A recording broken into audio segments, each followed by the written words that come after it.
আজকে আমরা মা ছেলে মিলে চলে এসেছি টমেটো তুলতে।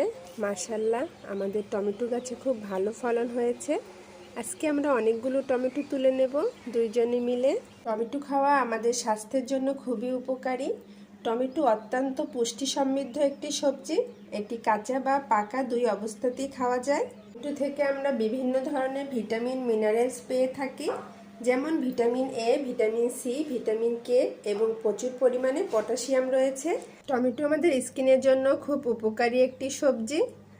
অন্তত কম হলেও আমাদের সকলের একটা করে টমেটো খাওয়া উচিত। আর আমি আজকে অনেক টমেটো তুলে নিচ্ছি, কারণ টমেটোর সালাদ করব। আর টমেটোর সালাদ আমার বাসার সবাই খুব পছন্দ করে। আর এরকম টাটকা ফ্রেশ গাছ থেকে টমেটো তুলে সালাদ করার কিন্তু মজাই আলাদা। এটা খেতেও কিন্তু খুব মজা লাগে। আর দেখেন, অনেক টমেটো কিন্তু পাখিতে খেয়ে নিয়েছে, এজন্য একটি ব্যবস্থা করতে হবে। এই যে আজকে এতগুলো টমেটো তুলে নিলাম, আলহামদুলিল্লাহ।